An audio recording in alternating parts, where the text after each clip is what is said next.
L'équipe, juste pour information, sachez que désormais, vous pouvez retrouver tous mes contenus sur YouTube, bien sûr, mais aussi dès le lendemain sur Spotify.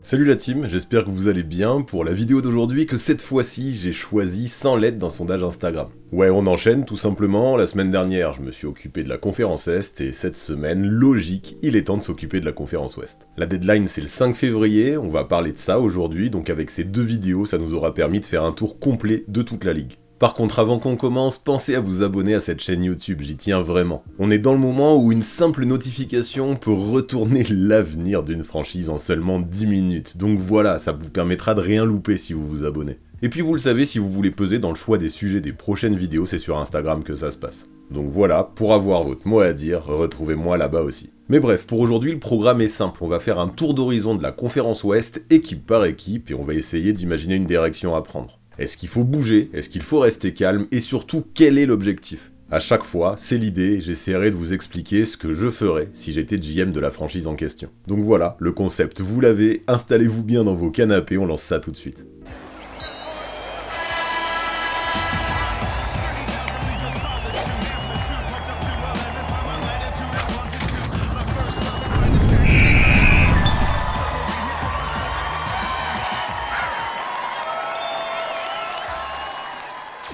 Pour commencer, je vous le dis direct, Dallas, on le sait, c'est l'équipe où tout a bougé d'un coup la saison dernière. Le trade Luka contre AD a mis la franchise dans un gros entre-deux l'an passé, et le nouveau centre de gravité, c'est Cooper Flagg, pas de doute. De toute façon, pas le choix, vu que AD et Kyrie ne te donnent aucune continuité, c'est très difficile de compter sur eux. Davis est encore absent depuis sa blessure à la main, et Irving, depuis sa blessure, n'a toujours pas de date de retour, et il squatte toujours l'infirmerie. Donc forcément, pour le 5 février, tu ne réfléchis pas de la même façon que si t'avais toute ta team en bonne santé. Pourtant, pour moi, les besoins sont clairs. Quand Kyrie n'est pas là, il te manque un vrai organisateur, un meneur propre qui protège la balle et qui évite de cramer Flagg à la création. Tyus Jones, si ça s'ouvre du côté d'Orlando, ça peut être pas mal par exemple. Et derrière, il te faut un ou deux ailiers qui savent défendre, rentrer les tirs ouverts et punir les prises à deux sur Flagg. Rien de glamour, mais ça peut être utile. Et le piège, c'est de se raconter une histoire de contender alors que ta saison est en train de dire tout le contraire. La deadline, c'est un test de sang-froid. Le trade d'AD, tu l'envisages seulement si en échange on te ramène vraiment quelque chose pour le futur, pas juste des paillettes. Et Gafford, c'est le vrai dilemme. Il t'aide maintenant, mais il peut aussi te rapporter gros parce qu'un contender sérieux va payer cher pour ce qu'il apporte. Donc tu choisis. Soit tu mets Flagg tout de suite dans de bonnes conditions avec un roster propre, soit tu transformes ça en asset pour plus tard. Pas les deux à la fois, pas une deadline mi-figue mi-raisin. Moi, je vois ça comme ça. Dallas ne doit pas forcément faire de all-in tout de suite, mais par contre, ils doivent vraiment être à l'écoute sans se précipiter. Explorer un potentiel transfert d'AD, oui, mais uniquement si ça ramène des éléments exploitables pour le futur, sinon tu refuses de brader tes joueurs et tu attends l'été. Par contre, tu peux faire un ou deux micro-moves intelligents, un porteur de balle, un ailier défensif, juste de quoi rendre l'équipe cohérente et protéger Flagg. Le but, c'est pas de sauver une saison, le but c'est de construire une trajectoire qui tient la route. Allez, on passe à Denver, une équipe où la deadline sera importante parce qu'il faudra éviter de se tirer une balle dans le pied. En ce moment, tout est dicté par la santé et l'argent dans le Colorado. Jokic est en train de rater beaucoup de matchs et l'idée principale c'est d'avoir une équipe compétitive pour les playoffs au mois d'avril. Mais vu que financièrement les Nuggets n'ont quasiment aucune marge, on oublie tout de suite les idées de blockbuster. Ouais, c'est là que beaucoup se trompent. Denver n'a pas besoin d'une star, ils ont besoin d'un mec à la Justin Champagny des Wizards, qui est pas cher et qui peut faire le job quand le match devient tendu. Un extérieur de rotation pour les playoffs qui défend, qui prend les tirs ouverts, qui fait la passe simple. De toute façon, comme l'équipe n'a pas de marge disponible, on peut tout de suite oublier l'idée de faire venir un gros nom. Du coup, vous avez à peu près capté ce que je ferais si j'étais eux. Denver doit rester calme et optimisé. La priorité, c'est de se donner de l'air financièrement, idéalement passer sous la taxe avec un petit move et récupérer un joueur plug and play. Un vrai 8ème, 9ème homme de playoff qu'il n'y a pas besoin de surpayer. Tu attends les retours de blessure, tu capitalises sur la progression de Peyton Watson, tu fais simple et tu complètes ensuite avec le marché des buyouts si une opportunité se présente. Rien ne sert de foutre le feu à ton équipe même si ça marche moins bien en ce moment parce que ton leader est blessé. Du coup, place à Golden State et pour eux, on va le dire, la blessure de Jimmy Butler les a bien mis dans la mouise. L'idée de départ c'était Curry, Butler, Draymond, playoff, expérience, identité, sauf que Butler est forfait pour la saison donc l'objectif de la deadline change. Est-ce que tu investis pour sauver 3 mois ou est-ce que tu gardes de l'oxygène pour le futur? En tout cas, à l'heure actuelle, sans Butler, il te manque définitivement un deuxième cerveau derrière Steph pour créer et punir. Et le truc, c'est que souvent les Warriors, quand ils voient une fenêtre qui s'ouvre, ils ont du mal à rester assis. Sauf qu'il y a un mur là encore, toujours le même, les contraintes financières. On parle de faire venir Giannis Antetokounmpo par exemple, mais ce sera évidemment bien plus dur que ça ne le serait sur NBA 2K. Du coup, le vrai levier, c'est Jonathan Kuminga, parce que si tu veux bouger sans toucher Curry et Draymond, et sans te raconter une histoire avec des montages impossibles, Kuminga, c'est peut-être la pièce qui a le plus de valeur sur le marché. L'objectif, c'est de le convertir en un joueur qui aide tout de suite, mais de ce que j'ai compris le concernant en ce moment, ça ne se bouscule pas forcément au portillon. Puisqu'il faut se demander précisément aussi, c'est qu'est-ce que les Warriors peuvent aller chercher en échange de Joku. Pour moi, il y a deux pistes possibles, mais justement, si tu te précipites, c'est là que tu commences à faire n'importe quoi. La première, c'est un ailier scoreur à la Michael Porter Jr. qui cumule taille et tir pour punir dès que Curry attire de défenseur. La deuxième, c'est un pivot mobile, genre Nick Claxton, qui protège le cercle et solidifie la peinture. Mais dans les deux cas, hors de question de cramer tous tes assets juste pour sauver une saison sans Butler. Si le prix est délirant, tu revois tes ambitions à la baisse et tu essayes de voir qui est dispo sur le marché des buyouts là encore. Un Chris Middleton, par exemple, pourrait être une piste à suivre. Moi, je ferais ça comme ça. Tu trades Kuminga, oui, mais seulement si en échange tu reçois un joueur sur qui tu peux aussi compter la saison prochaine. Sinon tu ne paniques pas, tu oublies cette saison et tu laisses un petit peu Curry se reposer au lieu de le cramer. Et allez maintenant direction Houston, une équipe où ce qui sera fait à la deadline pourrait vraiment changer la fin de la saison. Les Rockets ont signé KD l'été dernier pour gagner tout de suite, sauf que Van Vliet est très probablement out pour la saison, donc ça manque quand même d'un chef d'orchestre, même si Udoka compense bien avec ce qu'il a. Il vit sur le collectif et l'activité, et ça marche, mais en play-off, quand ça va ralentir, il pourrait manquer un stabilisateur, le gars qui sait poser les possessions pour construire intelligemment quand KD et Şengün seront ciblés. Et c'est là que selon moi, faut absolument éviter le piège du « on va chercher une nouvelle star ». Houston est très limité financièrement et la solution magique n'existe pas. Tu ne peux pas juste prendre un gros salaire et espérer que ça passe, donc la deadline à Houston, elle doit être intelligente. Tu ajoutes un garde de rotation utilisable tout de suite, capable de mettre un tir et de tenir la balle sans la garder pour lui, le genre de profil qui te gère des fins de match sans casser ton identité. Et avec KD déjà présent dans le roster, ton vrai luxe, tu l'as, c'est la stabilité. Dans cette équipe, il faut un meneur de devoir pas trop cher et qui sait tirer, c'est ça qui compte. Pour ça, j'adore le profil de Cam Spencer des Grizzlies. Un garde qui tient la balle sans la monopoliser, un shooter fiable s'il a les positions, et en échange, tu files des petits contrats, des seconds tours, et tu ne touches pas aux joueurs majeurs. L'idée, c'est de bouger pour stabiliser le roster, pas pour un blockbuster. Bref, maintenant, on enchaîne avec les Clippers, qui ont un vrai casse-tête à résoudre en ce moment. Le contexte des Clippers, c'est un plafond salarial très serré et une marge microscopique. Sur le terrain, Harden et Kawhi portent beaucoup de choses. L'arrivée de Bill s'est jusque-là montrée inutile, et Chris Dunn, même si c'est un bon défenseur, a quand même de réelles lacunes en attaque. Quand les défenses se resserrent autour des stars, ça manque d'un plan B pour Tyronn Lue. Et c'est là qu'on pourrait se dire qu'il pourrait tout tenter pour effectuer un nouveau gros trade, mais à mon sens pas forcément. Le besoin, c'est un créateur secondaire propre, gérer 8 minutes sans Harden, poser le jeu, punir sur tir ouvert, ne pas paniquer en fin de match, mais le problème, c'est que les Clips n'ont pas de quoi balancer des premiers tours à tout le monde comme si c'était Noël, donc il faut envisager un trade bien monté, des contrats qui partent, 2-3 ajustements et des seconds tours. Leur seule monnaie d'échange de toute façon, elle est là, c'est les contrats expirants. Des gars comme John Collins, Bogdan Bogdanovic ou encore Brook Lopez, même si chacun peut être utile et apporter à la team à sa façon. Par contre, pour moi, même si je sais qu'on entend beaucoup son nom dans les rumeurs, hors de question de toucher à Zubac si ça doit te laisser un énorme trou derrière. La priorité, c'est d'essayer d'accrocher un vrai arrière de rotation utilisable en playoff. Les noms dont on entend parler, c'est Kobe White, Colin Sexton, Anthony Simons, et j'aime bien. Par contre, si ça demande trop en contrepartie, tu refuses. L'objectif, c'est pas le move sexy, c'est d'arriver en playoff avec une rotation stable et ne pas laisser Harden tout faire à la création pendant 40 minutes. Bref, on enchaîne avec les voisins des Lakers, et pour eux, je pense que ce serait un vrai échec de se montrer inactifs dans les prochaines semaines. Les Lakers de JJ Redick, c'est pas une histoire de talent, c'est une histoire d'équilibre autour de Luka et LeBron. Offensivement, le plancher est haut, mais dès que ça monte en intensité, on les cible en défense, et s'ils n'ajoutent pas de la taille, de l'effort et de la discipline sur les ailes, ils resteront trop perméables en play-off. Donc oui, pas le choix, ils doivent bouger d'ici le 5 février. Et vous captez le piège, si pour habiller Pierre tu dois déshabiller Paul, tu risques de tout perdre. Rien ne sert de régler un problème si en contrepartie c'est pour en créer deux nouveaux.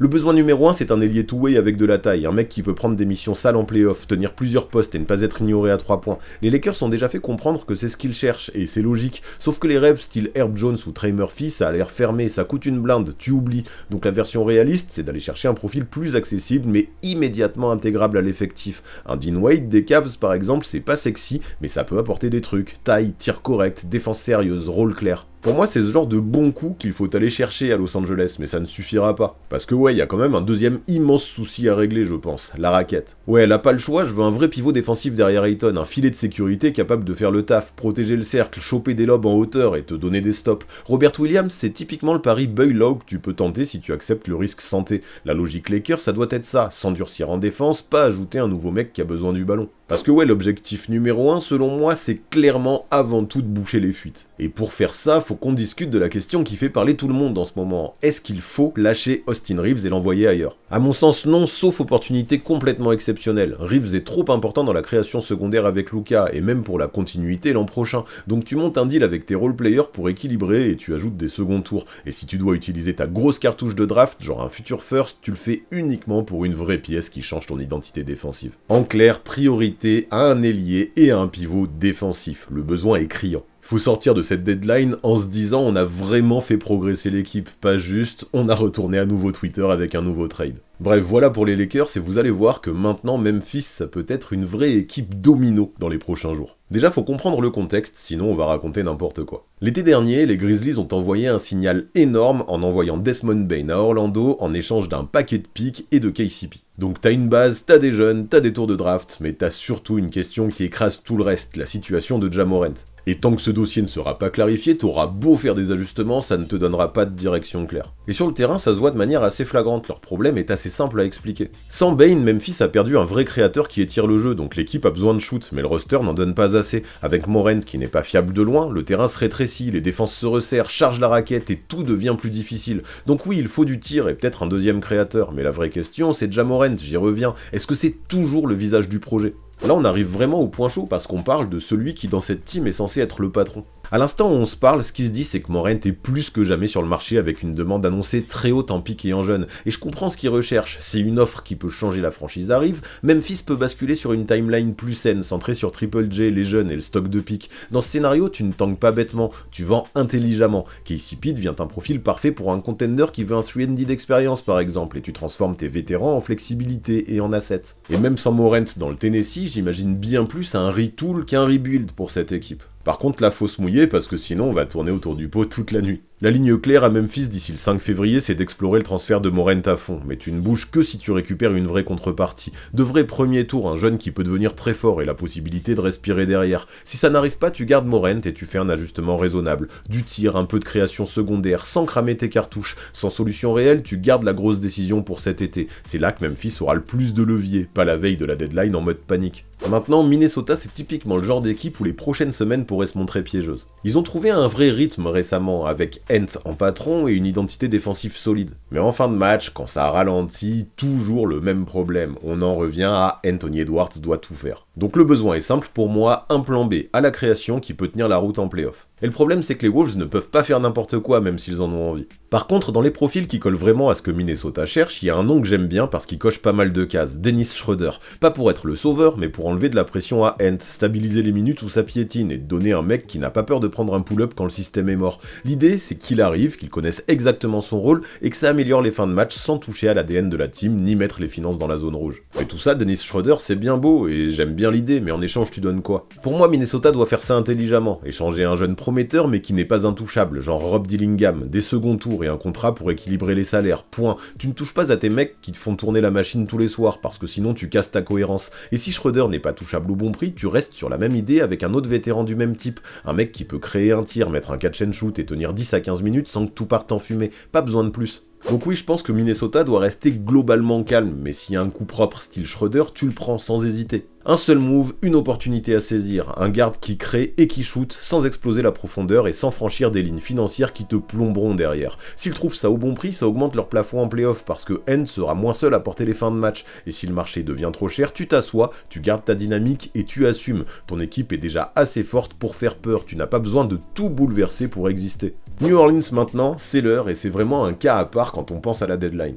T'es dans une saison galère, mais tu peux pas non plus avoir le luxe de tout perdre pour tanker. Le contexte il est là, entre les blessures, les line-up bricolés et des jeunes téméraires toujours absents, tu joues souvent sans vrai créateur, et du coup tu accélères le développement des rookies, surtout Jeremiah Fears à la main et Derrick Queen à l'intérieur. Sauf que si tu joues sans cadre précis, tu te fais vite aspirer dans la raquette. Zion se retrouve à attaquer un mur, Trey Murphy perd des tirs propres, et Herb Jones, qui tient la défense, ne peut pas également tout gérer en attaque. Donc l'idée c'est avant tout de stabiliser une identité, même dans la tempête. Pour moi ce serait une vraie connerie de juste faire venir un gros nom pour faire croire que la saison peut être sauvée. Le besoin numéro 1 pour moi, c'est un peu de stabilité au poste 1. Pas une star, mais tu peux aller chercher un Chris Paul sur le marché des free agents par exemple. Je sais très bien qu'il est cramé, mais il reste un vétéran qui organise et qui te donne des possessions simples quand ça part en live. Ça peut être bien tout ça pour les jeunes, surtout qu'il peut aussi peser dans le vestiaire. Vu que les Pels n'ont pas leur pic cet été, rien ne sert d'entamer un rebuild tout de suite de toute façon. Il n'y a plus grand chose à espérer cette saison, mais on peut quand même essayer de construire quelque chose de cohérent pour développer les jeunes et les mettre dans de bonnes dispositions. C'est pour ça qu'un meneur solide à l'organisation peut faire du bien, je pense. Après, tu peux aussi renforcer des contenders pour dégager certains contrats et faire encore plus de place aux jeunes, ça peut être intéressant.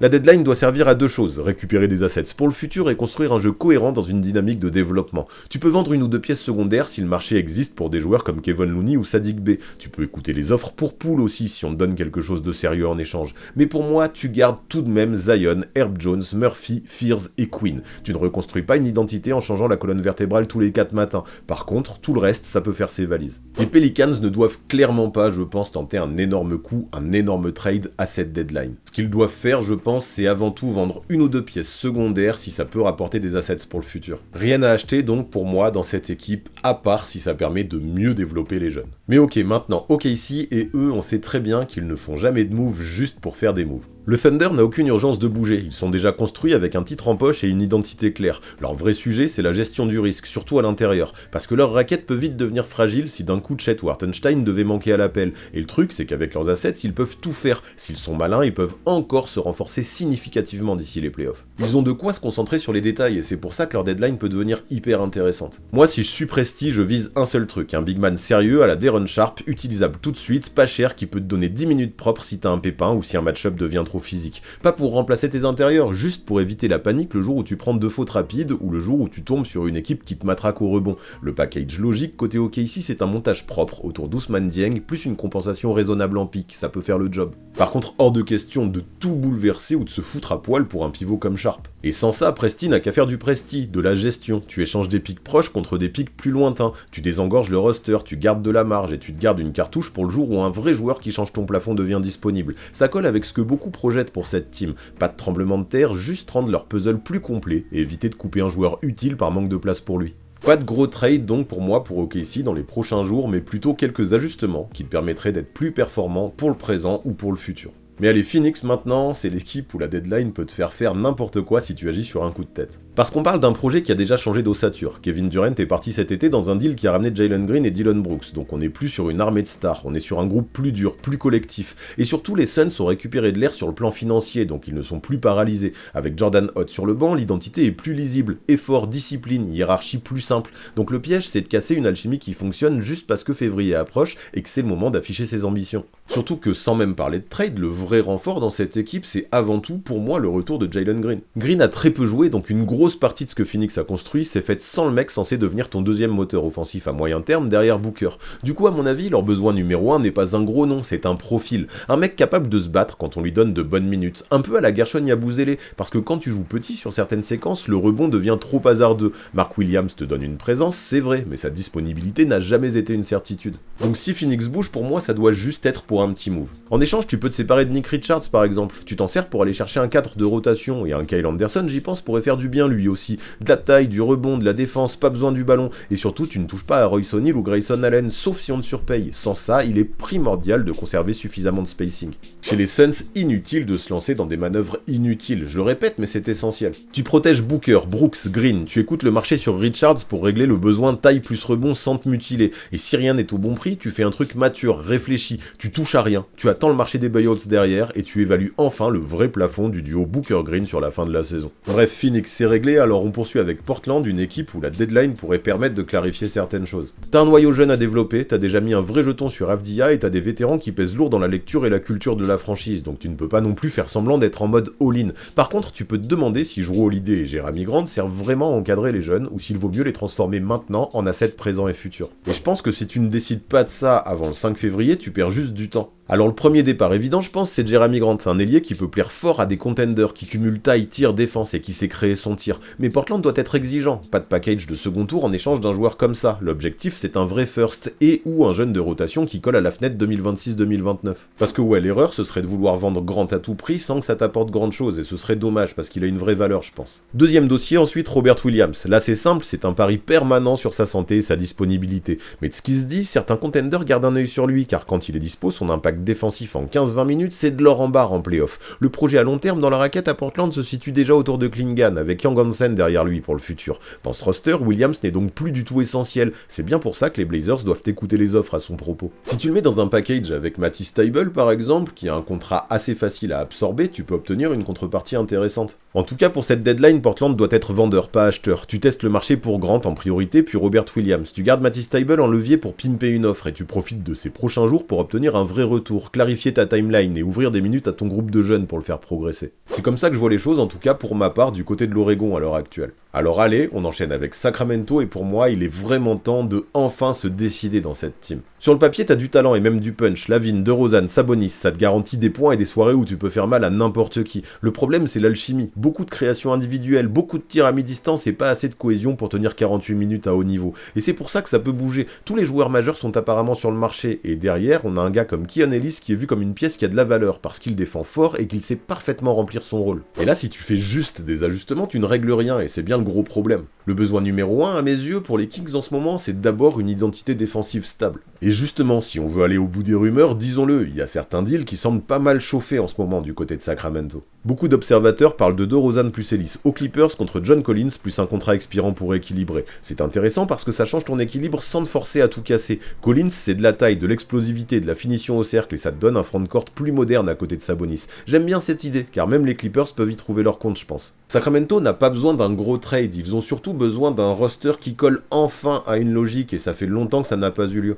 Ma direction claire d'ici le 5 février, ce serait un retool intelligent. Tu écoutes très sérieusement les offres pour DeRozan parce que c'est la pièce qui est la plus citée apparemment. Tu écoutes ce qui se passe pour Monk et tu gardes Sabonis, sauf offre que tu ne peux pas refuser parce que c'est lui qui te maintient un plancher et une identité. L'idée là encore, c'est d'aller chercher du renfort sur les ailes autour de Keegan Murray. Et si tu peux pas avoir John Collins, des pistes comme Dorian Finney-Smith ou Caleb Martin pourraient valoir le coup si elles sont activées. Le problème de Sacramento, je trouve, c'est qu'en ce moment, ils sont dans une situation qui est vraiment complexe. T'es pas en mode tanking, mais tu peux pas faire semblant non plus que tu joues le titre, donc t'es dans le ventre mou, la pire situation. Du coup, moi, ce que je veux retenir quand je pense aux Kings pour cette deadline, c'est que le roster est complètement déséquilibré, avec trop d'individualité et pas assez de collectif. Alors si la deadline peut apporter un petit peu de cohérence et de stabilité à cette team, pour moi, y a pas à hésiter, il faut dégainer. Mais allez, on enchaîne et on passe aux Spurs, et je sais que vous les attendiez, eux, une équipe où le projet avance sûrement encore plus vite que prévu. Là, ils ont déjà une identité qui tient debout, et surtout un duo qui te donne une base de play-off tout de suite. Wemby qui déforme le terrain, et Fox qui met la pression en permanence. À partir de là, ce serait débile de détruire le roster pour faire venir une énorme star.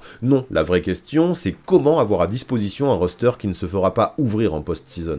Pour ça, je vais pas être original, mais ce qu'il faut, à nouveau, c'est simple, du shoot et de la défense, comme un peu partout. Et là-dessus, je suis complètement d'accord avec la logique qui circule pas mal actuellement chez les fans. Les Spurs ne doivent pas du tout toucher à leur noyau, même De'Aaron Fox, ça doit pas être un sujet. Donc le move intelligent, c'est d'acheter un joueur qui va amplifier ce que t'as déjà. Un Trey Murphy par exemple, si c'est disponible, c'est magique. Un gars qui ne demande pas 20 tirs mais qui force les défenses à faire des choix impossibles. Un shooter qui vit dans les intervalles, qui sanctionne dès que Wemby attire les aides, et qui peut poser 2 dribbles sans se faire dessus quand il est trappé. Un ailier qui défensivement en plus en playoff ne se fera pas cibler. Mais soyons honnêtes, Murphy je pense, même si son profil paraît idéal, sera trop cher pour les Spurs. Et je le répète, je veux vraiment pas que cette équipe se dépouille. Les Castle et les Harper par exemple, faut absolument les garder. Du coup, si je dois donner des profils plus réalistes à viser, moi je vais chercher des shooters et je tente des gars comme Sam Hauser, Luke Kennard, Gary Trent Jr. ou Quentin Grimes. Pas parce que ce sont des stars, mais parce que ce sont des mecs qui rendront le basket plus simple à Fox et Wemby et que tu peux brancher dans l'effectif tout de suite. Rien qu'avec un move de ce type, d'un coup t'as un vrai roster playoff, plus d'oxygène, plus de discipline et moins de possession où tu pries pour que Wemby fasse un miracle en fin de match. Pour moi, c'est ce que doit faire San Antonio. Un petit move intelligent qui te fait grimper un étage de plus sans s'auto-saboter.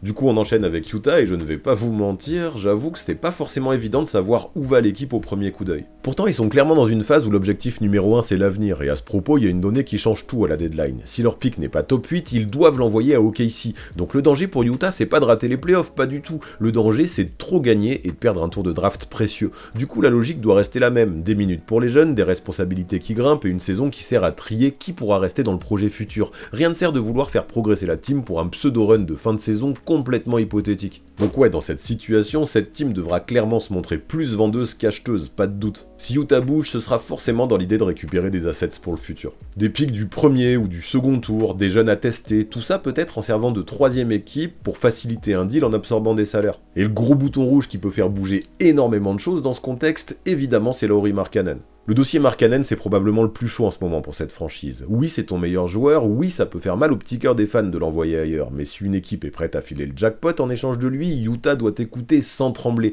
L'idée, c'est de se montrer exigeant sans en faire trop. Un package avec des salaires, des pics et de la jeunesse, ça fera le job. Et si cette offre ne vient pas, c'est pas grave. Tu gardes Lauri, tu vends tes vétérans utiles, tu protèges ton capital de draft et tu reviens cet été avec le même levier. Et pour être honnête, que ce soit pour un deal de petite ou grosse envergure, je serais bien déçu que le Jazz ne bouge pas dans les prochains jours. Parce que ouais, Lauri Markkanen peut être le premier chantier, mais d'autres joueurs aussi peuvent être mis sur le bloc. Je pense à des Kyle Anderson, des Kevin Love, des George Niang. Si ces vétérans te permettent d'obtenir des assets, faut y aller. Puis je compte sur eux aussi pour rester opportunistes s'ils peuvent absorber un contrat gênant en échange d'un pic. L'idée, je le répète pour le Jazz, c'est de penser au futur, de développer les jeunes et de profiter de tout ce qui peut apporter un projet d'avenir, même s'il ne s'agit que de second tour. Et maintenant que vous savez tout ça, que vous connaissez mon sentiment sur toutes ces équipes, qu'est-ce que vous en pensez et qu'est-ce que vous feriez pour votre team dans les prochains jours ? Puis pareil, je vous le redis, abonnez-vous à cette chaîne YouTube. Aidez-moi à enfin dépasser cette barre des 70K. C'est la meilleure période pour ça. Parce que ouais, si le marché s'affole, une vidéo pourrait popper n'importe quand et ce serait dommage de la louper.